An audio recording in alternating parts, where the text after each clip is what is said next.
Hi, I'm Netta Spencer. Should we go to Bikini?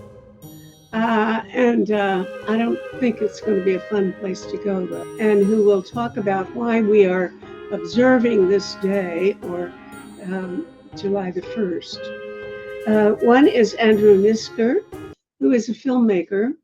He actually works here in Toronto with something called Take Action Films, and he's made a film about the Marshall Islands called Nuked. And I think he will tell us a little bit about that filmmaking adventure. And the other one is somebody I know a little better because I've talked to Tom Godreau many times in the past. He is a biogeochemist and marine biologist. He's a great specialist in corals. And if he's not here in North America, he's half the time traveling around the world into warm places where people dive from looking at corals and figuring out how to save them. But he is preoccupied these days with the anniversary of the tests that went on in the Marshall Islands. So, gentlemen, welcome. I'm going to start with Andrew because I hear you have to leave early. And I think you may want to tell us a bit about your work. Thank you, Meta. It's a pleasure to be here with you today, and Tom, it's always a pleasure to work with you. I guess if we're on video, you could see behind me two posters. One is of Coral Ghosts, which is the movie I made with Tom, and that's how I met Tom. We were in the Marshall Islands filming a documentary about his family's legacy of preserving coral and observing coral science. And that's where we met the mayor of the Bikini Atoll, Anderson Jeebus, where he took me aside and said, I'm happy to take you to the Bikini Atoll, but I would like you to make a film about the plight of my people and what they did to us. A few generations removed, his ancestors were told that they would be removed from the island of Bikini, the atoll of Bikini, for a few months for some tests. Since that time, they were never returned. The promises were broken, and they've been living basically in exile. And they were moved from Bikini to multiple places, but ended up on Kili Island. And if you know anything about islands and atolls, living on an island in the middle of the Pacific Ocean means you're pretty much imprisoned on the island because of the waves, and it's very hard to leave the island to go fish and explore the sea, versus living on an atoll where you have a cove where you can go and fish and visit other smaller islands for whatever you need to live. And so they've been living on this atoll for the past 70 years, and we went to tell their story. It's actually, it wasn't just a few tests. They ended up doing 67 tests. There were atmospheric nuclear explosions, and which wreaked havoc on the environment, and and it reverberates through today. It's a slice of American history that's unknown or is little known, but it was also extremely well documented. They filmed most of these tests. The films are in archives in Washington. We dug through them. We tried to restore them. We tried to look at pretty much what went into these nuclear tests and how they impacted the people around the islands. There were other great documentaries that were made over the years, Atomic Cafe, Nuclear Savage. But believe it or not, those films were made almost 40 years ago. So, we need an update on this story to see where we're at. And when we were on Bikini, we ended up going there for pretty much an afternoon for Coral Ghosts. We got to see, what had happened there firsthand and what the island has become.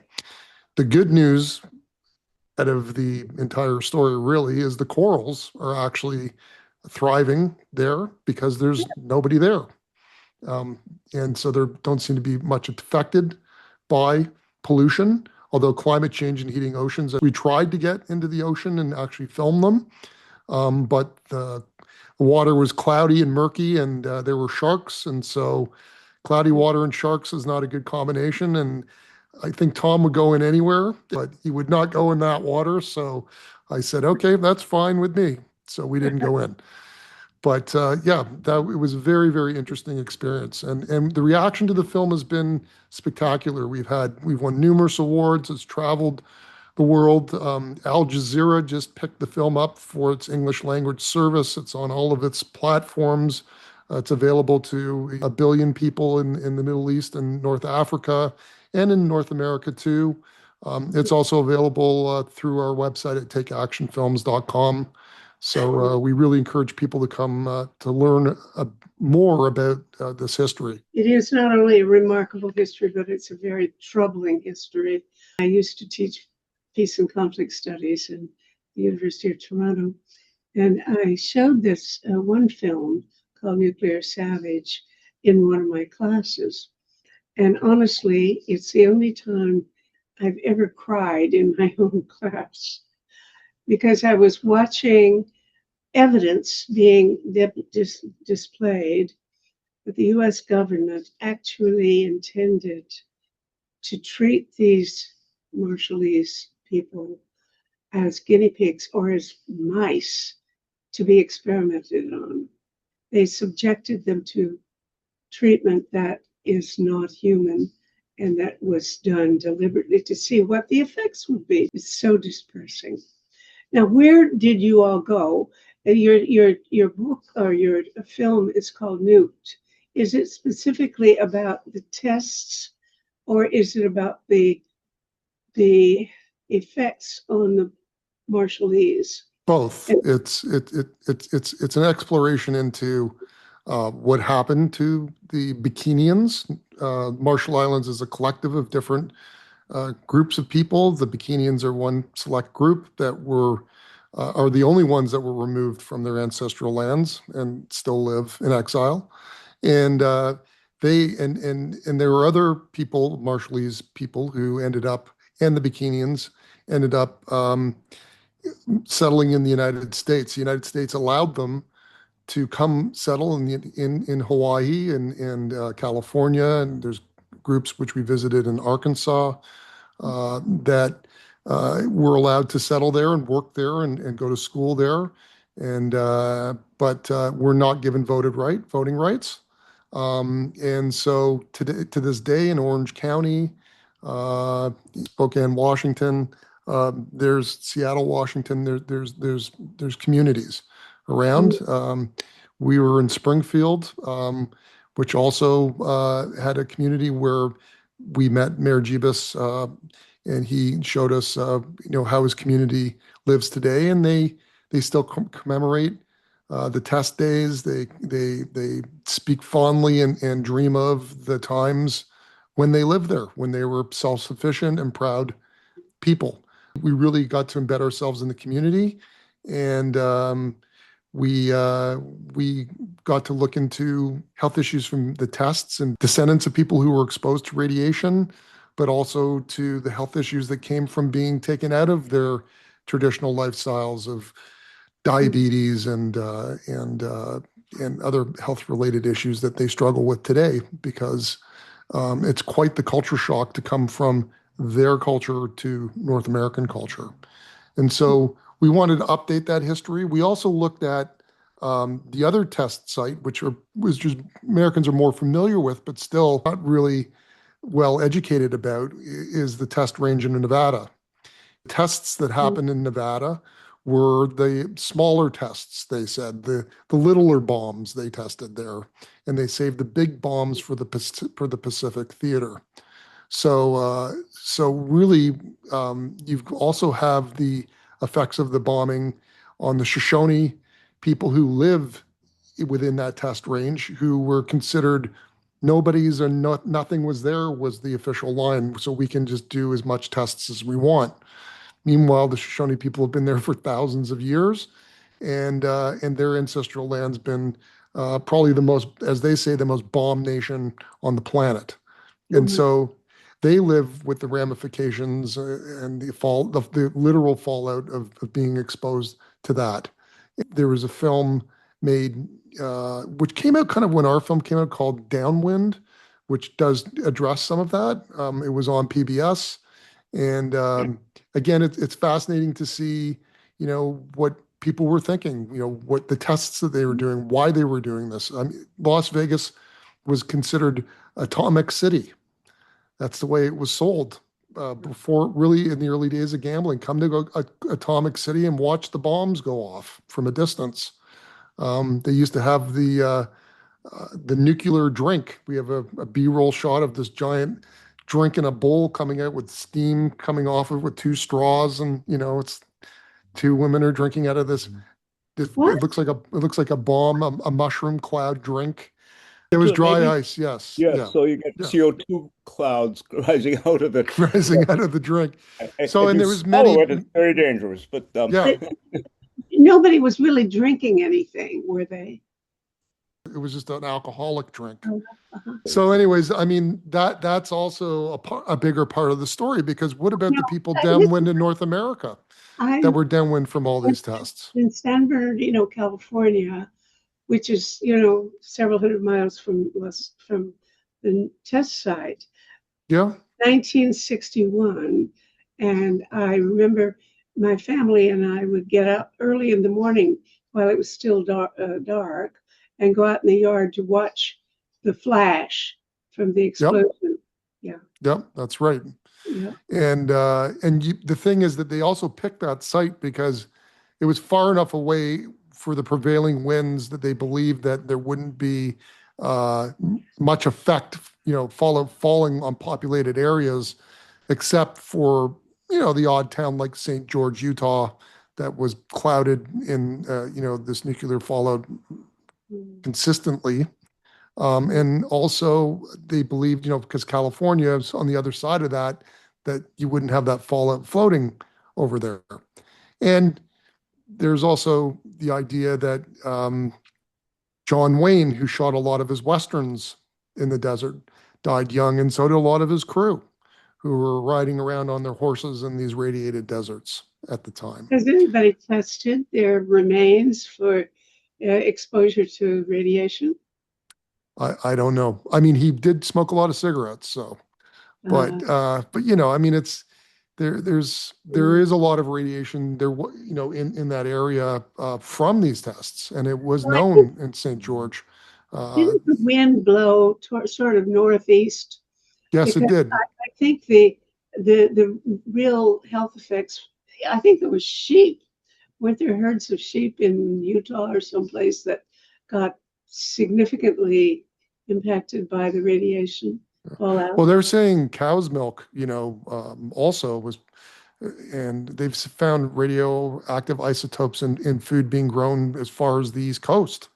Mhm. And that cow's milk, a lot of it created cheese and milk that was delivered all over the United States at the time.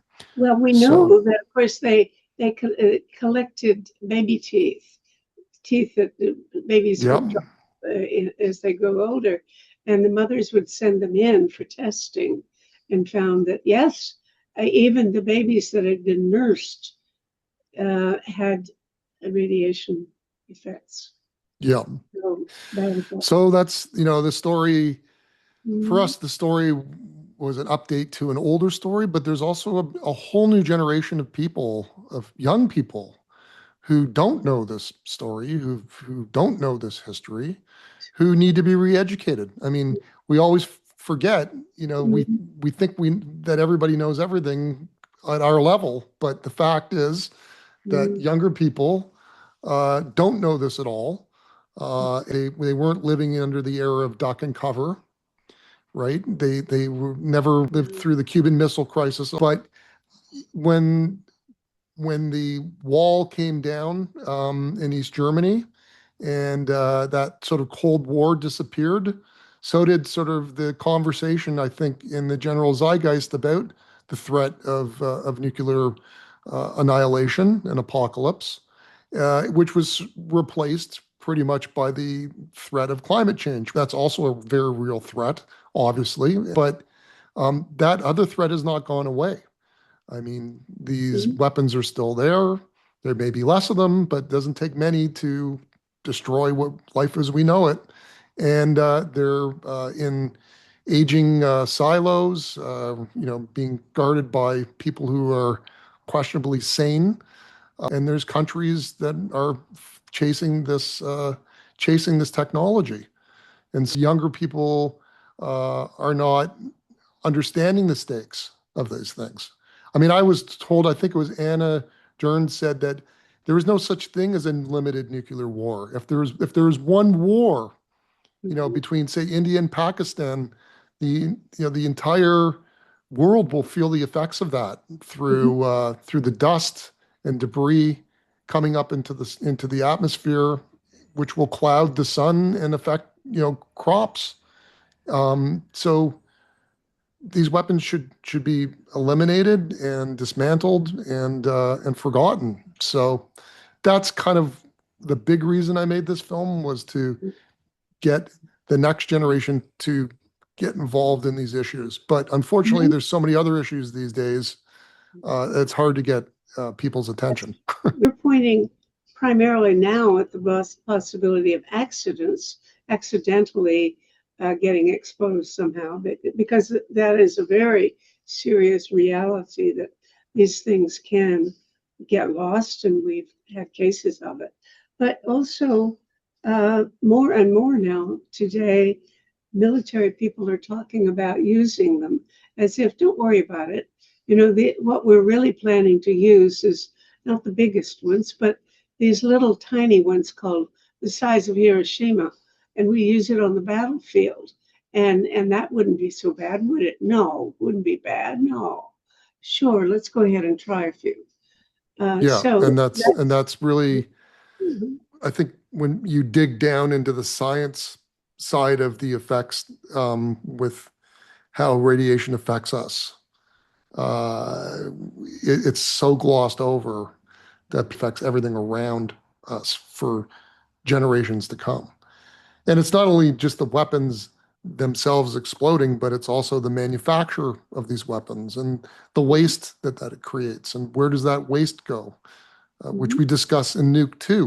We found footage of them dumping barrels of this waste off the coast of California and of Los Angeles and New York, mhm, off ships, tens of thousands of barrels dumped at sea that are sitting there today of waste and byproducts from the manufacturers of these weapons, mhm. sitting there. So it's just a horrible cycle. Well, I want to thank you. I've been an anti-nuclear weapons activist for 40 years, and I tell you, that's exactly what we need more of, is what you're doing.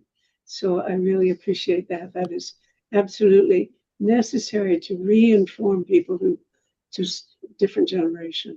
Thank you. And we'd love to have, if people are listening, and we love having screenings, we love having talks, we love the exposure and the opportunities. So Meta, you're down the road from me here in Toronto. Let's have a nice screening. Let's do something. I would love to do that.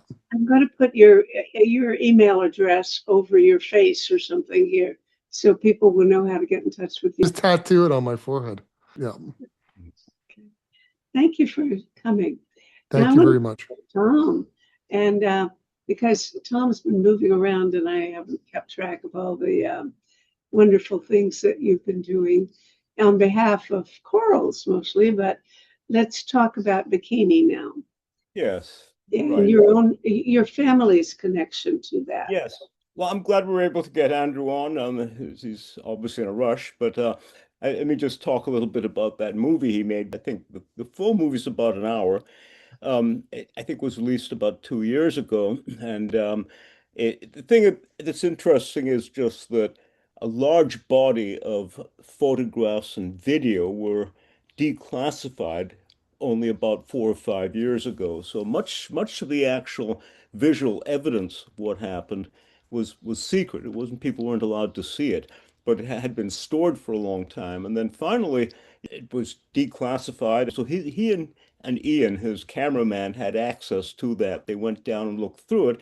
and it was a bombshell, so to speak. It was just a lot of information there that hadn't been seen before. Now, Andrew could tell you the story better, but essentially half of all the high speed movie film in the entire world was on Bikini Atoll for those first bomb tests. So it was massively documented and filmed from camera stations were all around the atoll from every possible angle because one of the things they wanted to document, was how big the blast was, how, which direction it went, et cetera, so they could calculate, the yield of it. That was really crucial for the physicists.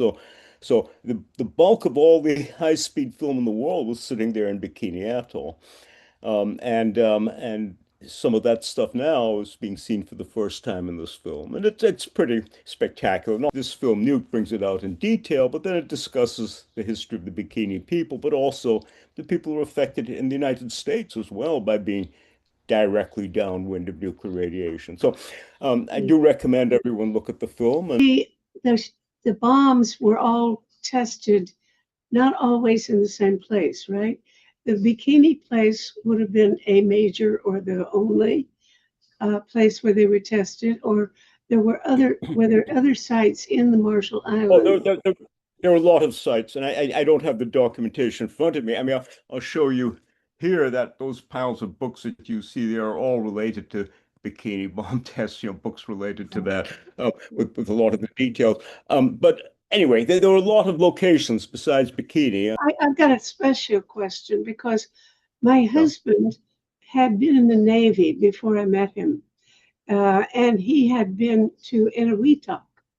I know Yes, he mentioned Eniwetok as yes. the main place where he served, yeah, on ships or something. I never talked much about it, and we certainly Yeah. didn't talk about whether he'd been exposed to radiation or anything. That Well, they're never told not crossed to my talk mind. about it. Mhm. They're sworn to secrecy, and most of them obeyed that. They're military orders. But Eniwetok was the second choice for the bomb blasts after Bikini. Bikini was where the first so-called nuclear bomb tests were set. So, I mean, we did go through that history before in that other program we did, but let me recapitulate that very quickly. Mhm. Um, and that is that I think you have to go back to the Second World War when the US began developing the nuclear bomb, and they didn't develop it quickly enough to be able to use it against Germany.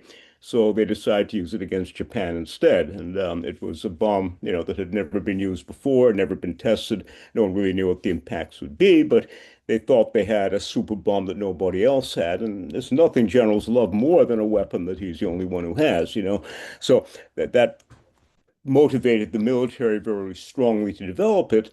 The physicists were very fearful. The world's top physicists and the world's top mathematician refused to work on the project. Those were Albert Einstein and Norbert Wiener because of the moral implications of that, because they knew that the power of such a weapon, the politicians were not mature enough to be trusted to use it wisely. So that's what they were afraid of, that a weapon of that sort, accessible to a mad president, a mad general, a mad religious fanatic, sooner or later would be misused. And so they were pretty much opposed to the whole idea. But anyhow, the first test was at Alamogordo in Nevada, the first test of a nuclear bomb, and no precautions were taken. My grandfather was there at the spot at ground zero as soon as the ground was cool enough to walk on because he was the photographer for the theoretical physics team of the Manhattan Project who developed the bomb.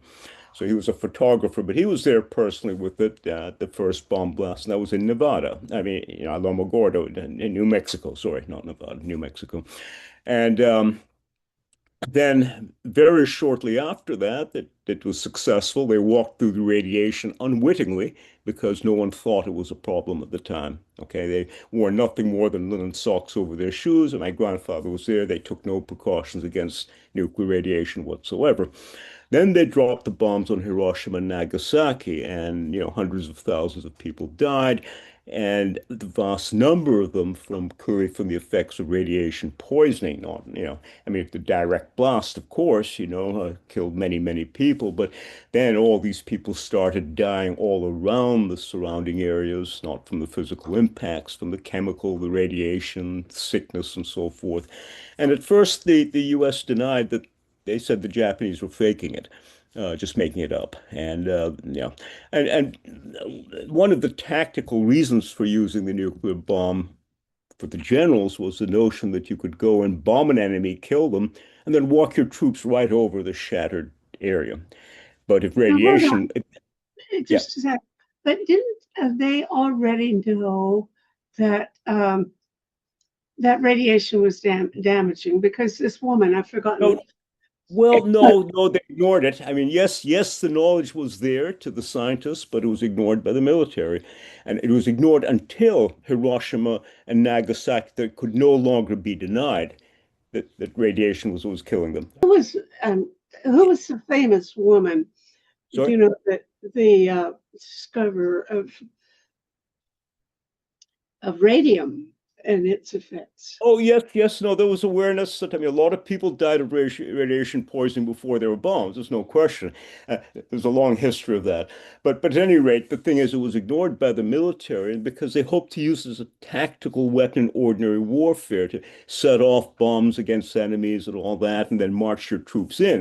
They were planning to do that in Germany, and they were planning to do that in Russia in the war that they expected would follow.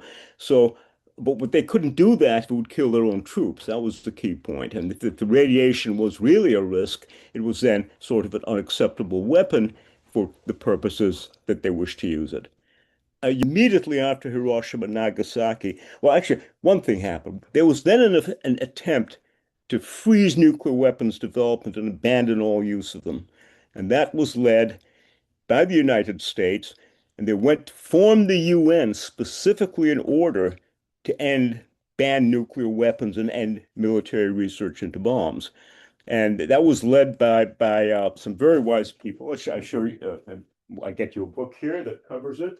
Here, this book by Alice Kimball Smith really discusses the history of that in quite a bit of detail. And it was led by some of the top diplomats in the United States. Now, however, when they went to the UN to discuss a global treaty to ban the development of nuclear weapons, um, they took Leslie Groves, who was a general who headed the Manhattan Project and built the bomb and dropped it in Hiroshima and Nagasaki. And he sat right next there on the podium at the foundation of the UN to discuss the banning of nuclear weapons. And he never said a word because he was already planning the Bikini bomb tests, which were initiated almost immediately after that meeting. So whatever politicians might have been willing to agree to in terms of, peace, a peaceful use and the, abolition of those sorts of weapons was kind of deliberately ignored by the U.S. military at that point. So he's set out immediately to set up the Bikini bomb test. And so that was in July 1st, 1946. This is the 80th anniversary, July 1st, of the first Bikini bomb test. They planned three, Abel, Baker, and Charlie. Abel was the first one on July 1st, and Baker was the second on July 27th. And the third one they canceled because there was nothing to be learned from it. They'd already learned all they could that was useful at that point from the military end. And let's just be very clear, this was a military test. And it was basically to see whether the radiation would kill their own troops, that if the Japanese were really faking radiation poisoning or not, in effect. So what they did in Bikini, well, first of all, why Bikini? Bikini was picked by Grove sitting in an office in front of a map in Washington, and he just found the most remote island he could. Now, this is a Marshallese stick chart. This is the navigational chart the Marshallese make to Oh, navigate between different atolls. Okay, and Bikini Atoll is this most remote one here in the far end here. Okay, mhm. and what these show is the direction of the swell of the ocean across the Pacific and the angle that you have to sail against the swell and the winds which are have different angles in order to navigate from one atoll to another. So this is the device that Marshallese invented long ago. And Marshallese have lived here on these atolls for about 3,500 years. They're the master navigators of the Pacific. They had boats that could sail incredibly quickly in either direction. So they had no trouble to navigate all the way between these atolls. They could have sailed around the world if they could carry enough coconuts, to feed themselves and drink. So that they were just incredible navigators. They had no fear of sailing out and being able to get home as long as they had enough coconuts, So they were incredible navigators. But the Bikini Atoll people were the most remote of all out here at the very end, along with Eniwetok, which doesn't show here. Now, when the U.S. at the end of World War II, where is it? Here's Bikini. Here is Kwajalein here. This atoll here is actually I think, the second largest atoll in the world. It's symbolized by a cowrie shell, but that's each spot is an entire atoll. Okay, now um, Kwajalein was a Japanese naval base. The U.S. seized that very early in World War II in pushing the Japanese out of the North Pacific, and they built a huge naval airstrip on that naval base. And so that was made it Bikini quite accessible to them because they had, bomber How base. far was Kwajalein from that? Oh, I couldn't. I'd have to look on the map. I mean, it might be 1,000 miles or more. Mhm. But it's a long distance. But I mean, Marshallese could easily sail it. But the point is, bombers could easily fly it as well. Anyhow, these are the most remote areas in the Pacific, and the Bikini people were some of the most remote of all, and that's why their island was picked. And Weetalk was another. Now, most of these are atolls. In some cases, well, I'll come back to that. Some cases, they're single islands with no atoll. The atoll is a ring of islands surrounding a shallow area, and the atoll people do all their fishing in that lagoon. If they're on a single island, there's no lagoon, so there's no fish. Okay. So single Mhm. islands are a death sentence to live on for fishermen because these people live only from coconuts and fish breadfruit if they could grow it, but Bikini they couldn't. Bikini was too dry for breadfruit. So the Bikini people lived only from this. So these are people who lived entirely from the sea, and it's really truly remarkable people in the coconuts. So in 1946, what happened is one day the U.S. Navy showed up and they told them to leave. They had to get out right away, and there was no discussion about it, no asking for permission. They just told them you've got to go, and but you can come back. We're just got to do some tests here. We're doing it for the good of mankind. Blah blah. Goodbye. You can come back in a few weeks, and they moved them to an uninhabited atoll. It was uninhabited because it didn't have any water. It was a We had small little islands that were too small to have, a groundwater table. The size makes a big difference for that. And Bikini had two islands that were big enough to have a water table. Their atoll, and those are the ones they lived on. But they moved them to an atoll that didn't have that. So they dumped them there with, a couple cans of Spam and a few gallons of water and stuff like that. And, told them, goodbye, we'll be back to see you soon.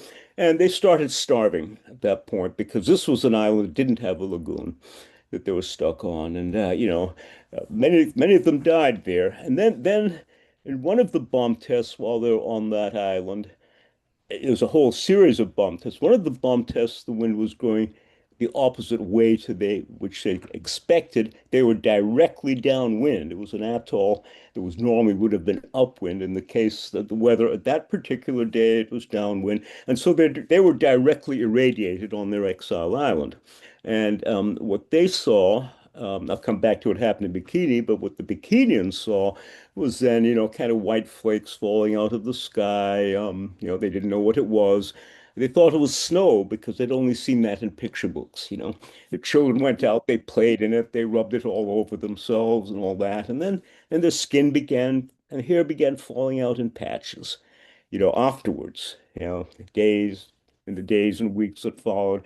And the whole population was irradiated. The women who were pregnant gave birth to what they call jellyfish babies, babies that were transparent and had no bones. And they were severely irradiated. Anyway, a few weeks later, plane comes by and notices these people waving, and they drop down to see, seaplanes. They find they don't have any food or water, and said, "Oh, okay, well, we'll come send you some." And they, gave them a ship, and then said, "Well, we got to get these people out of here." So they moved them to Kwajalein, and that Kwajalein was the airstrip, bomber strip base on the largest atoll in the Pacific, and they put them in tents along the side of the runway. I mean, right next to the runway, so, and they lived there for a while on the dole, on spam and water. At least they had food and drink. So they lived there on the side of the runway for quite a while. And then they found another empty island. Now, you see, all islands that are inhabitable are inhabited. People have been there for thousands of years. If you can live there, there are people there already. And, people are pretty possessive of where they live, every place, So, especially on small islands. So, anyway, but they found an uninhabited island for them, and it was uninhabited because it was uninhabitable. There was no lagoon. It was an isolated island, so there was no fish. It was a much wetter island than Bikini. So, in fact, they could grow a lot of food crops that they couldn't grow in Bikini. And I mean, on this map here, let's see, Kili is this is where they moved them to. They moved them from up here, Bikini, all the way down here to Kili, which is in the south, and very different sort of climate. Anyhow, they're stranded there. The Bikini people have been exiled there for now since 1946. It's 80 years this year. And they're basically trapped on that island. They're so remote, so they can't fish. I mean, literally, I've been in the water in that. I've looked at their reefs and so forth. It is very rough. There is no protected area that you can get in. You're exposed to big waves. So you try to go on the lee side of the island. That's all you can do. Lots of sharks. The sharks follow you around there. They can't fish there. Most of the time, it's too rough to get into the water. So they don't even try. So they live off frozen chicken necks and backs from Arkansas and white rice that's shipped into them now by the supply ship. And the supply ship can't always land there because often it's too rough. You see, there's no protected dock or harbor there. So often there are months where the supply ship, just can't reach them. And then they can starve, but meanwhile they stock up on the food that causes diabetes. You understand these are people for thousands of years, they lived on fresh fish and coconuts. Uh, Now they live on white rice, white flour, sugar, and frozen chicken necks and backs. So almost everybody has diabetes because their bodies genetically are not adapted to that kind of food. The other thing, of course, is that what's happening to them is they're living in the lowest islands in the world, and global sea level rise is surrounding them all around. So, um, and Kili, which is a very remote island, there's also because Kili is a remote island, there's no employment, there are no jobs, there's a school, but the schoolmaster's a prisoner there too. So if people want medical care or higher education for their kids, they have to go to the capital, which is Majuro Atoll, which is over here on this map. So Majuro has half the population of the Marshall Islands, and every one of the atoll countries half the population of the capital because it's the only place where jobs and health and education is available.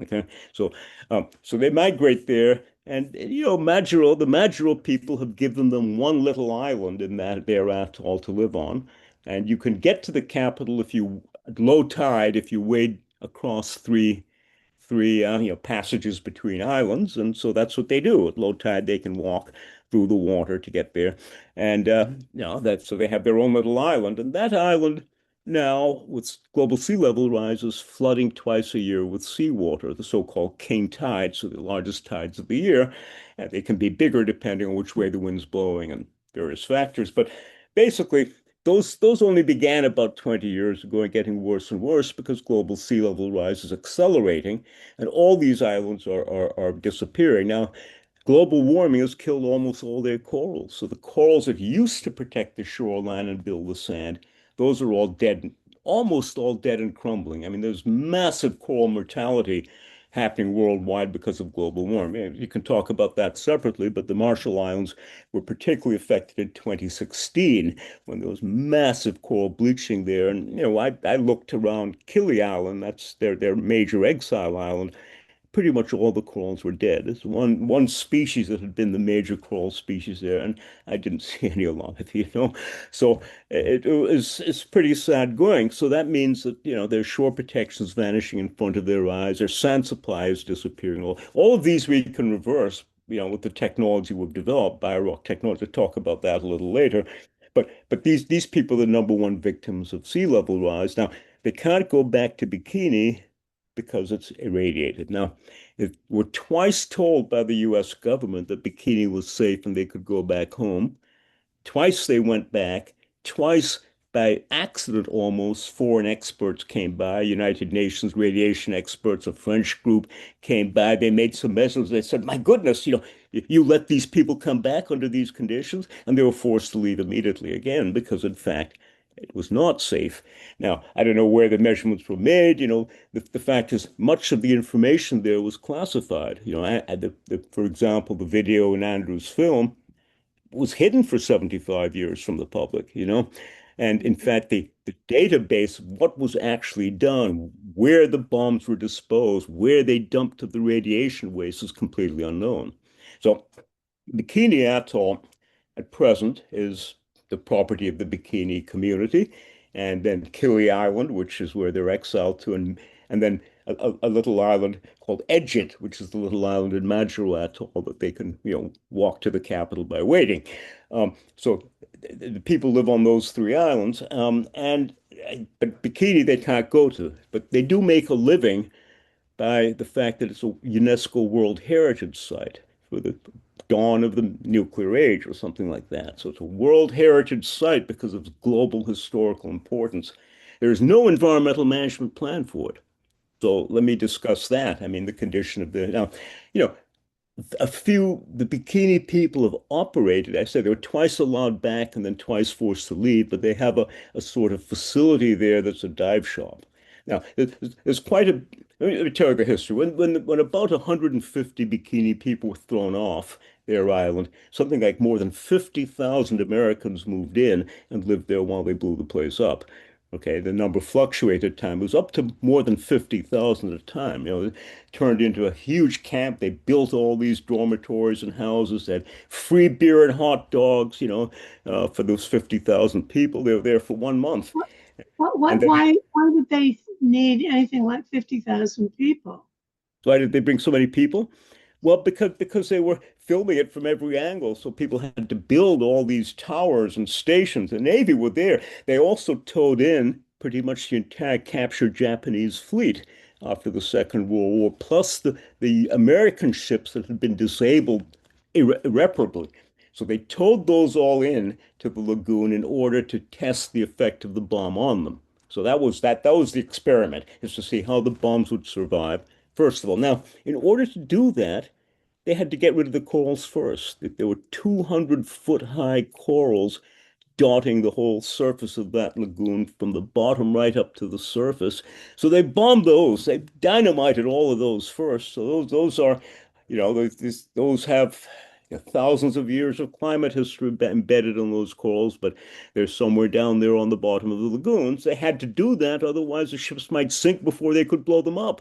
So, anyway, so then they moored all the ships, and then they dropped the bomb. And now my grandfather was the official photographer of Operations Crossroads. You see these pile of books that are there. There's Operation Crossroads, and he's the only photographer listed there. He was the official photographer documenting the bomb blast. But they had thousands of other people filming from all sorts of angles. But he was the main one. He was there to document the effects of nuclear radiation because in addition, not just the physical effects, because they knew they had a radiation problem from Hiroshima and Nagasaki.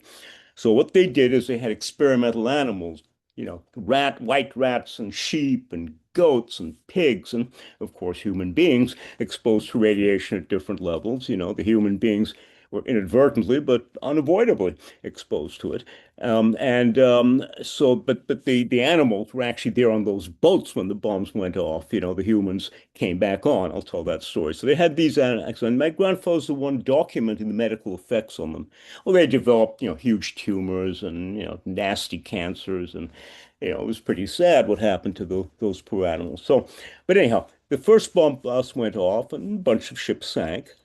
But a bunch of ones remained afloat. The ones are a little further from the blast, and so right away the Navy ordered their crew to get out there and scrub those ships clean because the purpose of the test was to show that you could blow up a navy and then seize the ships and sail them off and use them. If the ship was free of physical damage and was safe, then they could reuse them. Well, they went on board. And they sent, loads of sailors with buckets and soapy water and scrubbing brushes. Okay. And they had a doctor with the radiation badge with them, and his name was Dr. Nolan. And he went on board, and his radiation badge just immediately went black. I mean, he knew that this was just lethal radiation. He started screaming at the sailors to get off immediately. You can't stay here. And the naval officer there countermanded him, said, "No, I'm in charge here, and I order these sailors to stay here until this ship is spotlessly clean. Men, go back and scrub that ship clean." Okay, well, the doctor went off and he had to go back to the main base on the main island he went all the way up to the top and he screamed and yelled that they had to get these people off. And they got them off and saved their lives. And my grandfather was on the boat with them. He was photographing them doing it. So, anyway, so um, we have a huge documentation of all the things that people were doing. Now, most of all, my grandfather wanted to photograph the natural history of Bikini, the island itself that the people had lost. And he spent his time photographing the trees, the birds, and he went underwater in 1946 and he photographed the reef. He built huge, housings to hold cameras. He photographed the corals and the fish and the sea urchins and the marine life there as well as what was lost. I have all those pictures, and I've only ever shown them to the Bikini people themselves so they can see how their island looked. That they can't go back. Um, so so after that bomb blast, they realized that these ships couldn't be used. They were radioactive, they were hot, they were dangerous, they could no longer be used, and so that's why they abandoned the third test. Well, they already knew they couldn't use them. There was no point wasting more time and money. So they packed up their bags a month later and pretty much all went home, except that they kept using it for recurring tests. Now, as the nuclear race, developed between the Cold War developed, the Americans and the Russians kept each having to have a bigger one than their neighbor. So they had kept blowing them up, and mine's bigger than yours, and all that sort of thing. And games boys play. And Bikini was where many of them were, and then Eniwetok is the second one. So these islands are loaded with nuclear material from all these bomb blasts. A lot of it was simply bulldozed into the craters that happened in Eniwetok, and they bulldozed it into a huge crater, the worst of it. All of those sailors who operated the bulldozers were exposed severely. They were not offered any protection. They were sworn to secrecy, but they began dropping dead like flies from one cancer after another. But so a lot of people were exposed and never told, but they were told not to tell. So in Eniwetok, they bulldozed it into one of the craters, and then they put a huge concrete dome over it, which is called the Runnet Dome. It's an occasion called Runnet. Well, that concrete dome, is the steel bars inside are rusting. It's cracking the concrete. The water's flowing in. It's being slowly flooded as sea level rises up above it. So, so a lot of that radiation is still there. We don't really know. On Bikini, the main island where people lived, as I say, they had never intended to expose it, but they did accidentally. You see, when the Bikini people were exposed on their exile island, the American troops were exposed many times more because they were right there on Bikini itself. Okay, on what they thought was the upwind side, but turned out not to be in that exposed. So there's a lot of radiation to American troops. Again, that was covered up for the most part, and people were told not to tell, blah, blah, It's only word of mouth that did Sorry? the people who got health effects, did they catch all of them and treat them and just not tell the public, or Well, did they? that's basically what happened. I mean, they had veterans' rights. But let me give an example. Okay, let me give of these continuing people. My father was there in 1947, the next year. He was there as part of the scientific team to assess the effects of the bomb blast. So my grandfather was there in 46. My father was there in 47. He was a diver. He collected specimens for radiation testing. Okay. My father died of cancer caused by radiation when he was 45. Okay, Mm, so, and we were never allowed any sort of compensation because the entire team that went there to do research at Bikini was there for something, I forget, one day. They set the deadline for compensation one day more than the whole research team was there being irradiated. Okay. I mean, they were there for like one, like 29 days or something like that. They set the limit at 30 days or something like that. So none of those were allowed any compensation. Our family never got any. But anyway, that radiation killed my father. But anyway, he was a diver there who was collecting a lot of the specimens, and he did the science. And the science that he did was really revolutionary because he was working with Roger Revelle. And what he did was is to measure acidity of the water, the carbon dioxide, the oxygen being exchanged between the atmosphere, the ocean, and the coral reef under, so that he could measure how quickly the reef was growing and storing carbon and oxygen and changes in pH. So the oldest real record of ocean pH in the tropics in the world in a reef, trying to understand how the entire coral reef ecosystem function in a complete biogeochemical sense. So of course I have all his material and scientific data too. When the atom bomb was developed, there was no mechanism for funding science in the United States. There's no public mechanism. The military had a bit of money for making bombs, and they just tried to build bigger bombs with it as usual. But that was the only money. There was no money for research. And what happened is that as the war dragged on, there was a billionaire private investor who essentially came up with the money both to develop radar and the bomb. Okay. And he gave a lot of money to places, the radiation lab at MIT, Los Alamos, all the labs that helped build the bomb and that developed the technologies that won the Second World War were in fact privately funded by a single individual because there was no national mechanism to fund that stuff. And he happened to be someone. It's quite astonishing. My grandfather happened also to photograph his lab, but he basically operated secretly and never acknowledged what he had done. Um, but he was responsible for a lot of this. Then they set up Roger Revelle, who was in charge of the marine operations in Bikini, was the one who ran the scientific resurvey. So he brought all the top scientists they could, just as they brought all the top physicists in the world for the bomb, they brought all the top scientists they could to understand what was happening there. Okay, oceanographers, marine scientists, geologists, drilled holes in it and all that. So my father was there, trying to understand how the reef worked. It was a remarkable team, and the whole foundation of modern oceanography comes from that scientific work done at Bikini in the United States because there was no funding for marine science at all. So that started. They trained all the people, Roger Revelle, the Scripps, all of those things. Now, the fact is there was never any money for pure research. I mean, you'll all remember under General Leslie Groves, who didn't care about research, he just wanted bigger and better bombs. And so the Navy, from the very beginning, said, well, we really don't want this stuff. I mean, if they're not helping us kill people, why waste the money on them? The Navy was always opposed to the research. It was Roger Revelle who was key in understanding how CO2 affect climate. And you can see that in 46. He was already had my father measuring those effects, unknown that to the the. one that Al Gore studied under and Yes, affected yes, with? that's correct. Yes. Roger Revelle later became professor of population studies at Harvard, and I met him. I met him when I was 16. You know, yes, Mhm. and so anyway, so Revelle was then not only brought the best scientists in, but then he set up the Office of Naval Research in order to fund scientific research on the ocean, not just the military stuff, to understand how the ocean itself worked. ONR, being a military office, well, very quickly they said, no, we don't want any stuff about corals and biology. We're here to, build bombs and kill people. This isn't related to our mission.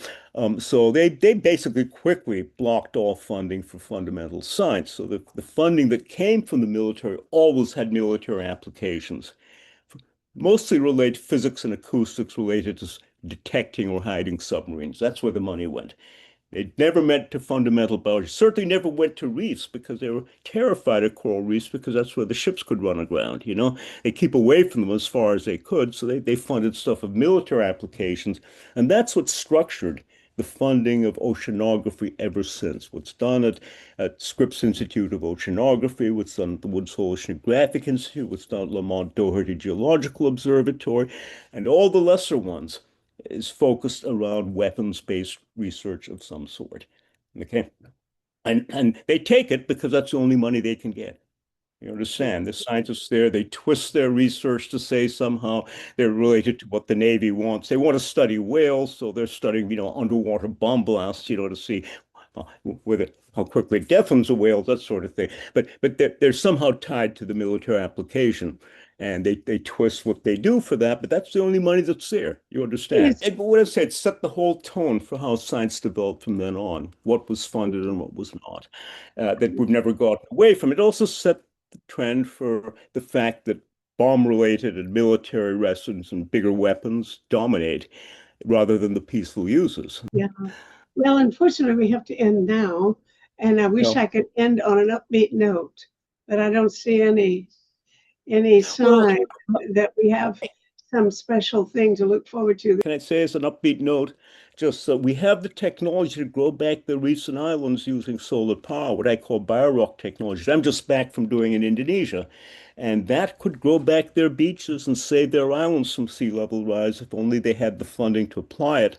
What I'm finding, since I work with all the small island states around the world, is that the world has abandoned countries like Bikini and the Marshall Islands. They're not giving them the funding to adapt and protect themselves from global climate change that they did not cause. So they're the worst victims, and the Bikini people not only irradiated and can't go back to their islands, they're being drowned out of them. It's really sad. But the tools exist for them to solve that problem if they were only funded to do so. Let's come back another time and talk about some of those tools that I know you're highly engaged in developing. And I've read enough about what you're doing to think there's another story here, isn't there? Okay, good. We're going to broadcast this on July 1st. I hope that's the anniversary. I would only say this, is that I'm sorry that nobody else remembers. I think that's the object lesson here, is that we're volunteering to remember, but the fact is that we couldn't get anyone else to say this was important enough to admit that this happened. They're all forgetting it. If we forget, we won't learn. That's a tragedy. Absolutely. So thank you. Thank you so much. You're doing such wonderful work, and I really appreciate it.